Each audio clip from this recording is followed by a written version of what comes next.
दोस्तों, हेलो दोस्तों। कल जहाँ से वीडियो छोड़े थे आज वहीं से कंटिन्यू करते हैं। कल हम पढ़ा रहे थे नेशनल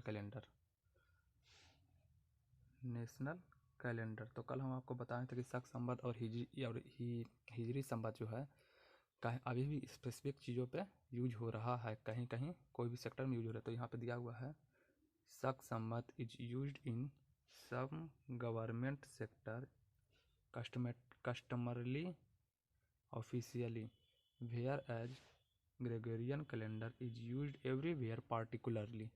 मतलब कि कहने का मतलब यह है कि शक संवत जो है गवर्नमेंट सरकार के द्वारा शक संवत को अभी तक किसी क्षेत्र में यूज किया जा रहा है, लेकिन ग्रेगोरियन कैलेंडर जो है सभी जगह यूज होता है। ठीक है, आगे बढ़ते हैं। कन्वर्जन ऑफ इराज मतलब कि शताब्दी का परिवर्तन with the help of above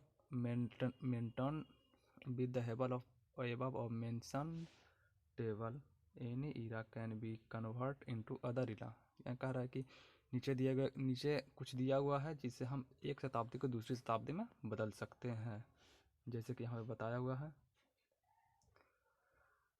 conversion of AD of Christian era in Vikram era मतलब कह रहा है कि ईसवी का विक्रम संवत में बदलने के लिए बताया गया है कि कौन से ईसवी से हम कैसे विक्रम संवत में बदल सकते हैं।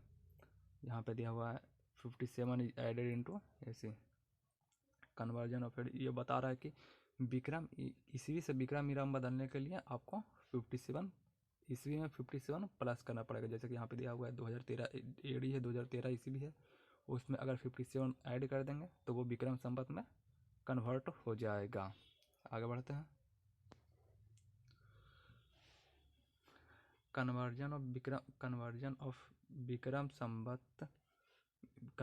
Vikram era into AD era. यहीं पे जस्ट उसका उल्टा कर दिया है। यहाँ पे दिया हुआ है विक्रम ईरा और उसमें से 57 माइनस करने का बोला है, तो वो फिर से ईसवी आ जाएगा। मतलब कि ईसवी में अगर 57 जोड़ेंगे तो विक्रम संवत हो जाएगा। अब विक्रम संवत में अगर 57 माइनस कर देंगे तो ईसवी में हो जाएगा। आगे बढ़ते हैं। Conversion of AD era into Shaka era. अब शक संवत में बदलने के लिए बताया है। तो यहाँ पे बताया गया है कि अगर ईसवी में हम 78 माइनस कर देंगे तो वो शक संवत हो जाएगा। ठीक है, मतलब जैसे 2013 ईस्वी में 78 माइनस कर दिया तो 1935 हो गया। ये क्या हो गया? ये शक संवत में हो गया 1935। ठीक है, आगे बढ़ते हैं। और वैसे यहाँ पे इसका जस्ट अपोजिट दिया हुआ है। शक संवत में अगर हम 78 प्लस कर देते हैं तो वो ईस्वी में बन जाएगा। माइनस करते हैं तो अगर ईस्वी में 78 माइनस करते हैं वो शक संवत में हो जाएगा। और शक संवत में 78 प्लस करते हैं तो वो ईस्वी में हो जाता है। आगे बढ़ते हैं। Conversion of AD of Christian era into Hijri era बदलने के लिए यहाँ पे हिजरी ईरा में बदलने के लिए बताया गया है। तो इसमें इसका एक फॉर्मूला होता है हिजरी ईरा को बदलने के लिए। सी का मतलब होता है ईसवी, प्रेजेंट डेट, क्रिश्चियन ईरा। सी का मतलब होता है क्रिश्चियन ईरा में से 622 मतलब कि इसी में से 622 माइनस करके उनको मल्टीप्लाई कर देंगे 33/32 से तो वो हिजरी ईरा बन जाएगा। ठीक है, जैसे कि यहाँ पे दिया हुआ 2013 में से 622 माइनस कर दिया है और उनटू मल्टीप्लाई कर दिया 33/32 से तो वो हिजरी ईरा बदल गया है। जस्ट यहाँ पे आगे उसका उल्टा दिया हुआ है। उसका उल्टा दिया हुआ है। तो यहाँ पे इसका कहने का मतलब यह है कि अगर इसी भी सब विक्रम ईरा बदलना चाहते हैं तो उसमें से 57 प्लस, उसमें ईस्वी में अगर 57 प्लस करते हैं तो विक्रम संवत हो जाता है। ठीक है, और ईस्वी में अगर 78 माइनस करते हैं तो शक संवत हो जाता है। और ईस्वी में -60 और इस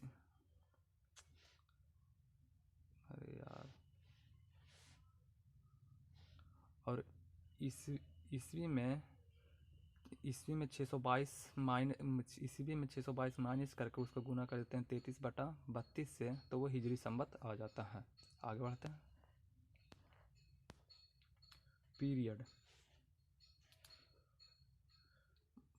period by party division history is generally divided into 2 period. यहाँ कह रहा है कि हिस्ट्री इतिहास को 2 पीरियड में बांटा गया है, प्री हिस्टोरिक पहले का इतिहास और हिस्टोरिक और इतिहास, ठीक है। तो prehistoric that have no written evidence is called prehistoric, मतलब ऐसा इतिहास जिसका कोई भी लिखित सबूत नहीं है उसको प्री हिस्टोरिक कहते हैं, ठीक है।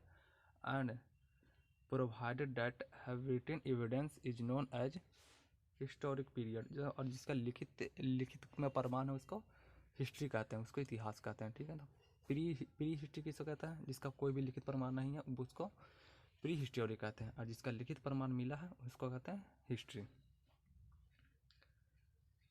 इन the words the period before the beginning of writing is called prehistoric and the period after the beginning of writing is known as historic period. मतलब यहाँ पे बताया गया है कि जब लिखावट की खोज हुई थी, मतलब जब हम मनुष्य लिखना जानता था उसके बाद वो काल को इतिहास कहते हैं, और जब लिखना नहीं जानता था उसके पहले जो भी हुआ था उसे प्री हिस्टोरिक कहते हैं। तो हिस्ट्री को दो भागों में बांटा गया है, प्री हिस्टोरिक और हिस्टोरिक के रूप में। आगे बढ़ते हैं।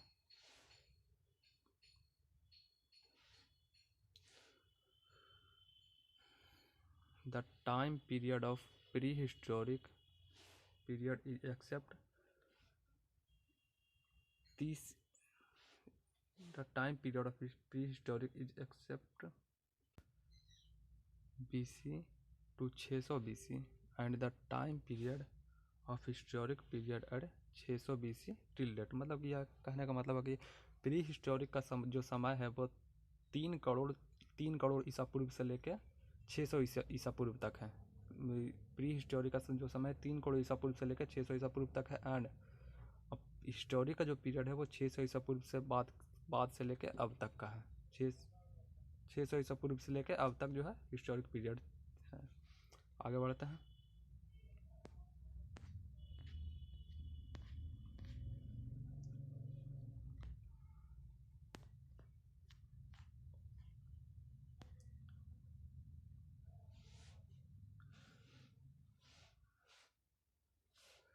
ट्रिपार्टी डिवीजन, वहाँ पे हम हिस्ट्री का हिस्ट्री के 2 भागों में जो बटा था उसके बारे में बता रहे थे, और यहाँ पे हिस्ट्री के 3 भागों में बंटने के बारे में बताया गया है।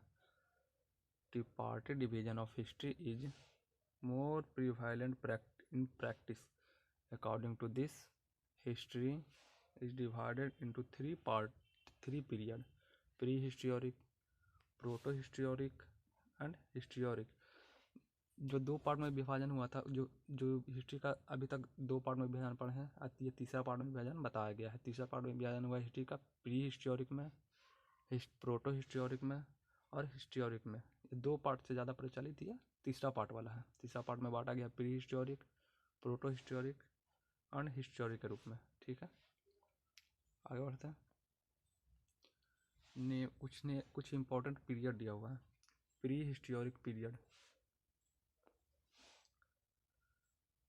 हिस्टोरिक पीरियड, इसका समय था 3 करोड़ ईसा पूर्व से 2500 ईसा पूर्व तक, ठीक है। The period for which no written evidence is available, इसको प्री हिस्टोरिक पीरियड को कहते हैं। वैसा पीरियड जिसका कोई भी लिखित प्रमाण नहीं मिला है उसे प्री हिस्टोरिक पीरियड कहते हैं। जैसे कि यहाँ पे एक एग्जाम्पल भी दिया था, लिथिक स्टोन पीरियड, मतलब कि जब मनुष्य पत्थरों से औजार बनाता था उसी को लिथिक स्टोन पीरियड कहते हैं, ठीक है। आगे बढ़ते हैं। प्रोटो हिस्टोरिक पीरियड, इसका कालक्रम दिया हुआ है 2500 ईसा पूर्व से 600 ईसा पूर्व के बीच में। 2500 ईसा पूर्व से 600 ईसा पूर्व में proto historic period. The period for which written evidence is available but either their script used in the document has not been describer or their own written document have not been confirmed which archaeological event, मतलब कि वैसा period जिसमें लिखित प्रमाण तो मिले हैं लेकिन उसको कुछ व्याख्या नहीं किया गया है, ना हम पढ़ सकते हैं ना उसका कुछ व्याख्या हो सकता है, उसको प्रोटो हिस्टोरिक पीरियड कहते हैं। जैसे कि यहाँ पे एक एग्जाम्पल में दिया हुआ है, Indus civilisation and Vedic culture. In the case of Indus civilisation we have not yet been able to decipher the script, and the case of Vedic culture we have not sufficient archaeological evidence to confirm written evidence of the part। मतलब कि Indus valley civilisation में जो सबूत मिले हैं उसको पढ़ नहीं सकते हैं, ना समझ सकते हैं, ना उसको व्याख्या कर सकते हैं, और वैदिक कल्चर को जो सबूत मिला है उसको कंफर्म नहीं है कि वह वैदिक कल्चर का सबूत है। इसको एग्जाम्पल में दिया हुआ है। और आगे बढ़ते हैं, हिस्टोरिक पीरियड। ये था 600 ईसा पूर्व से अभी तक चल रहा है, 600 ईसा पूर्व से अब तक, टिल डेट तक। The period for which written evidence is available. वैसा पीरियड जिसका लिखित प्रमाण अभी तक अवेलेबल है, जैसा Mahajanapada period to till date, जैसे कि महाजनपद का लिखित प्रमाण है तो वो हिस्टोरिक पीरियड में आ जाएगा। आगे बढ़ते हैं, क्रोनोलॉजी, कालक्रम। German historian Christopher Cellarius was the first historian who gave us tripartite division। Tripartite division पहली बार कौन दिया था हिस्ट्री का? तो जर्मन हिस्टोरियन क्रिस्टोफर सेलियरस, ठीक है। और उन्होंने बांटा था, he divided history into 3 part, ancient, medieval and modern history. ये जो हम पढ़ते हैं ancient history, modern history, medieval history, इसको बांटा था कौन? तो क्रिस्टोफर सेलियरस ने बांटा था, जर्मन हिस्टोरियन था वो। After him this tripartite division is become a standard for the history writing और रीडिंग। ये जो पीरियड है, प्री हिस्ट्री, मिडिवल हिस्ट्री और मॉडर्न हिस्ट्री, जो क्रिस्टोफर सेलियस के द्वारा दिया गया था, वो अभी तक लिखने में, हिस्ट्री लिखने में और पढ़ने में यूजफुल हो रहा है। उसी का मतलब कि यूज ही किया जाता है। For the convenience to study Indian history is divided into 3 periods। भारतीय इतिहास को पढ़ने के सहूलियत के लिए, भारतीय इतिहास को हिस्ट्री पढ़ने की सहूलियत के लिए भारतीय इतिहास को 3 भागों में बांटा गया है, ठीक है। एंशियंट हिस्ट्री पहला दिया हुआ है, ancient history, medieval history and modern history, ये सब आप जानते ही होंगे। और एंशियंट हिस्ट्री का काल कब से कब, यहाँ पे काल भी दिया, बिगनिंग से दिया। एंशियंट हिस्ट्री का शुरुआत हुआ था कब? बिगनिंग से लेकर 647 ईस्वी तक, मतलब बिगनिंग से लेकर 647 ईस्वी तक के काल को एंशियंट हिस्ट्री कहा जाता है। एंशियंट काल कहा जाता है, भारत का एंशियंट काल कहा जाता है। ये भारत के बारे में बता रहे हैं। एग्जाम्पल है, from lithic stone period to death of Harsha period.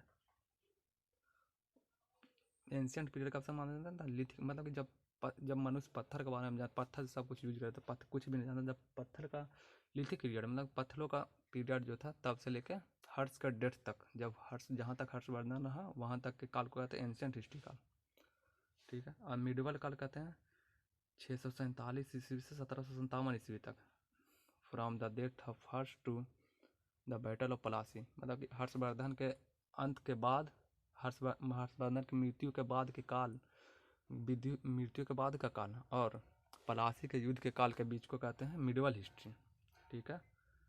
And आ गया modern history, 1757 till date, from the battle of Plassey to till date, मतलब कि पलासी के युद्ध के बाद को कहते हैं मॉडर्न हिस्ट्री। तो लिथिक एज पीरियड से हर्षवर्धन के काल तक को, हर्षवर्धन के मृत्यु तक के काल को कहते हैं एंशियंट हिस्ट्री, और हर्षवर्धन के मृत्यु से लेकर पलासी के युद्ध के काल को कहते हैं मिडिवल हिस्ट्री, और पलासी के युद्ध के काल से लेकर अभी तक को कहते हैं मॉडर्न हिस्ट्री। आगे बढ़ते हैं, यहाँ पे कालक्रम दिया हुआ है। प्री हिस्टोरिक पीरियड, इसका है 3 करोड़ BC से लेकर 600 BC तक। इंडस सिविलाइजेशन, इसका भी कालक्रम दिया हुआ है 2500 BC से लेकर 1750 ईसा पूर्व तक, 2500 ईसा पूर्व से लेकर 1750 ईसा पूर्व तक। वैदिक कल्चर का भी कालक्रम दिया हुआ है 1500 ईसा पूर्व से लेकर 600 ईसा पूर्व तक। महाजनपद पीरियड का भी कालक्रम दिया हुआ है, 600 ईसा पूर्व से लेकर 322 ईसा पूर्व तक। मौर्य पीरियड दिया हुआ है, 322 ईसा पूर्व से लेकर 185 ईसा पूर्व तक मौर्य काल चला था। पोस्ट मौर्य मतलब कि मौर्य के बाद का, और प्री गुप्ता, गुप्ता के पहले का, गुप्ता पीरियड के पहले का, मौर्य पीरियड के बाद का, गुप्ता पीरियड के पहले का बाद का काल चला था कब से, 185 ईसा पूर्व से लेकर 319 ईस्वी तक, ठीक है। गुप्ता पीरियड 319 ईस्वी से लेकर 550 ईस्वी तक। और पोस्ट गुप्ता मतलब गुप्ता के बाद का पीरियड, और वर्धन डायनेस्टी, गुप्ता के बाद का पीरियड, और या फिर गुप्ता के बाद के पीरियड को ही कहते हैं वर्धन डायनेस्टी, ठीक है। तो कब से कब तक चला था, 550 ईस्वी से लेकर 647 ईस्वी तक, जब हर्षवर्धन मर गया था, 647 ईस्वी तक, ठीक है। आगे बढ़ते हैं।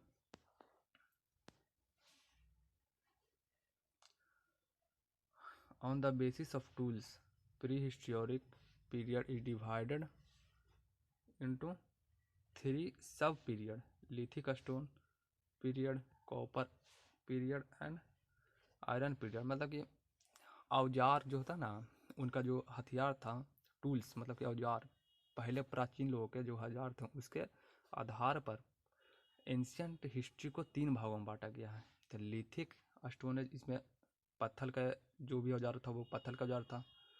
कॉपर स्टेज पीरियड, इसमें कॉपर की खोज हुआ था। और आयरन स्टेज पीरियड, यहाँ पे लोग आयरन के बारे में जाना था, ठीक है। उसको 3 भागों में, पहले पत्थर, फिर lithic stone period, copper stone period and iron stone period को बांटा गया है औजार के आधार पर एंशियंट हिस्ट्री को, ठीक है। आगे चलते हैं। मिडवल पीरियड, मिडवल पीरियड के बारे में थोड़ा सा बताया गया है। ईयरली मिडवल पीरियड, शुरुआत के मिडवल पीरियड का है, कब से कब तक, 647 से 1206 तक।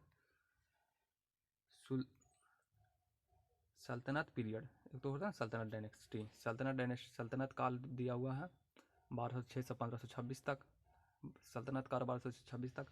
और मुगल पीरियड, मुगल जो थे अकबर बाबर, वो हुआ था 1526 से 1707 तक, उसका काल दिया हुआ है। सल्तनत काल में थे कौन, कुतुबुद्दीन ऐबक था, गयासुद्दीन तुगलक था, लास्ट में इब्राहिम लोदी था, वह उसी के काल को बताया गया है 1206 से 1526 तक। आगे बढ़ते हैं। मुगल में तो आप जानते ही होंगे, आगे सब पढ़ेंगे हम, आगे दिया हुआ है, यह भी कुछ संक्षेप में दिया हुआ है। मॉडर्न पीरियड, मॉडर्न पीरियड कब से कब तक माना गया है, 1757 से टिल डेट तक, ठीक है। तो स्टेजेज ऑफ ब्रिटिश कॉलोनिज्म, मतलब कि जब 1750 के युद्ध के बाद जब अंग्रेज पूरी तरह से भारत पे कब्जा कर लिया था, उसके बाद का काल है। तो फर्स्ट पेज दिया हुआ है, फर्स्ट फेज, द फेज, उसका नाम है द फेज, फर्स्ट पेज का नाम है द फेज, ठीक है। मर्चेंटाइल मतलब कि व्यापारिक, मर्चेंटाइल व्यापारिक, पहला था व्यापारी करने के लिए अंग्रेज, ठीक है। 1757 से 1813 तक के मर्चेंटाइल काल को कहते हैं, मर्चेंटाइल का है 1757 से 1813 तक, ठीक है।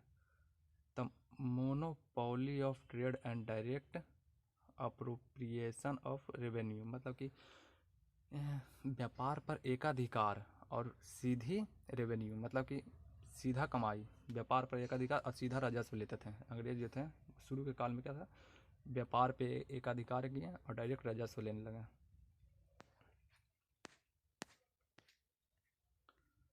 आगे बढ़ते हैं।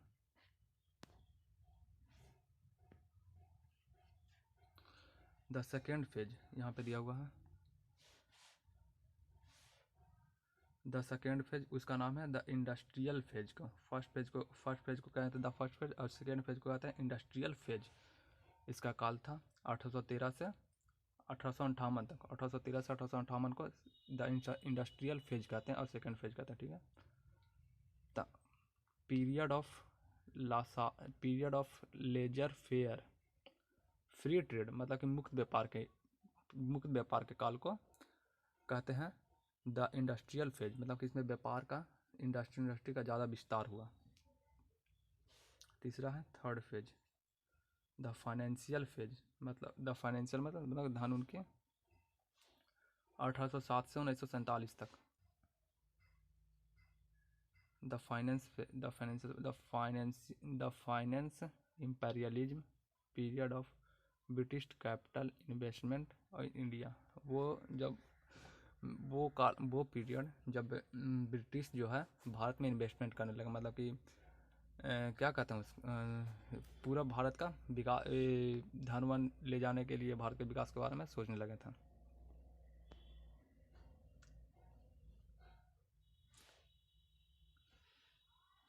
रिंग फेंस, यहाँ पे कुछ इम्पोर्टेंट दिया हुआ है। British policy towards native state of India.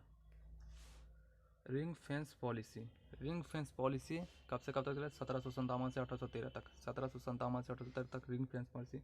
इसमें क्या होता था कि अंग्रेजी कंपनी जो है अपना सेना भेजती थी किसी क्षेत्र में, और जिस क्षेत्र में वो अपना सेना भेजती थी उसी क्षेत्र के राजस्व से उसी क्षेत्र को, जिस क्षेत्र में अंग्रेजी सेना अपना सेना भेजी उसी क्षेत्र का यह कर्तव्य होता था कि अंग्रेजी सेना की पूरी देखभाल करें और पूरी भरपाई वही करें। पूरा मतलब कि अंग्रेजी सेना का वेतन सब उसी क्षेत्र में दें। जिस क्षेत्र में अंग्रेजी सेना ने अपनी सेना भेजी उसी क्षेत्र में उसी सेना का राजस्व सब उसी के क्षेत्र के लोगों के दिया जाता था। दूसरा है सब ऑर्डिनेट आइसोलेशन पॉलिसी। सब ऑर्डिनेट आइसोलेशन पॉलिसी चला था 1813 से 1858 तक। सब ऑर्डिनेट आइसोलेशन पॉलिसी चला था 1813 से। सब ऑर्डिनेट आइसोलेशन पॉलिसी, इस पॉलिसी में कब से चला था? 1813 से 1858 तक। इस पॉलिसी में अंग्रेजों ने मुक्त व्यापार की नीति को अपनाया, ठीक है। और सब ऑर्डिनेट यूनियन पॉलिसी, इसमें जो है अंग्रेजों ने देशी रियासतों को अपने से अलग करने के बजाय अपने करीब रखने के बारे में अपने करीब रखा, ठीक है। ये काल था 1858 से 1835 तक के। और equal federation policy, equal federation policy कब से कब तक चला था?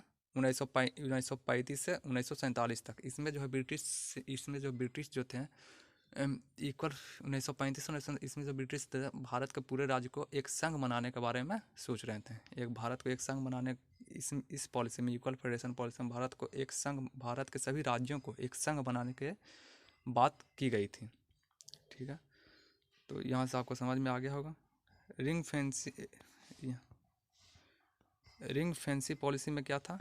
तो रिंग फेंसी पॉलिसी में यही था कि अंग्रेजी कंपनी जिस क्षेत्र में अपनी सेना भेजती थी उसी क्षेत्र को उस सेना का पूरा वेतन भत्ता दिया जाता था, ठीक है।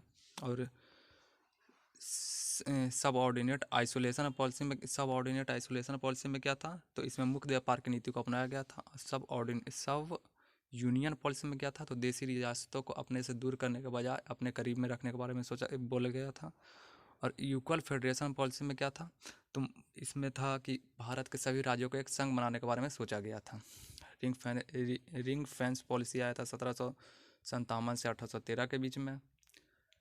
और फिर सब ऑर्डिनेट आइसोलेशन पॉलिसी आया था 1813 से 1858 के बीच में। सब ऑर्डिनेट यूनियन पॉलिसी आया था 1858 से 1935 के बीच में। और इक्वल फेडरेशन पॉलिसी आया था 1935 से 1947 के बीच में।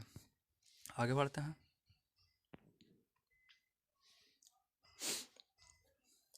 First phase national movement. इसमें हमारा फर्स्ट फेज ऑफ कांग्रेस के बारे में बताया गया है। फर्स्ट फेज ऑफ कांग्रेस हुआ था 1885 से 1905 के बीच में। कांग्रेस की स्थापना हुई थी 1885 से में ए.ओ. हुम के द्वारा, ठीक है। तो उसी के पीरियड के बारे में बताया गया है। कांग्रेस का 3 पीरियड चला। 1885 से 1905 के पीरियड को कहा जाता है मॉडरेट पीरियड, जिसको कहते हैं नरमवादी दल। जिन्होंने कांग्रेस में हुआ था नरमवादी दल, उग्रवादी दल, तो नरमवादी दल उसी को कहते हैं मॉडरेट फेज। इसको वो चला था 1885 से 1905 के बीच में। सेकेंड फेज ऑफ कांग्रेस 1905 से 1917 के बीच में, जिसको कहते हैं उग्रवादी दल, गरम दल, जिसको कहते हैं उग्रवादी नहीं, सॉरी, गरम दल, नरम दल, मॉडर्न फेज, गरम दल, उग्रवादी फेज, ठीक है। और थर्ड फेज ऑफ कांग्रेस चला था 1917 से 1947 तक, जिसको कहते हैं गांधी ईरा,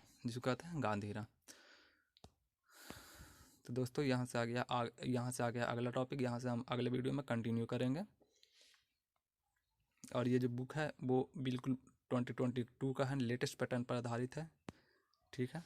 आगे हम अगले इस ancient history the historical source को हम अगले वीडियो में कंटिन्यू करेंगे।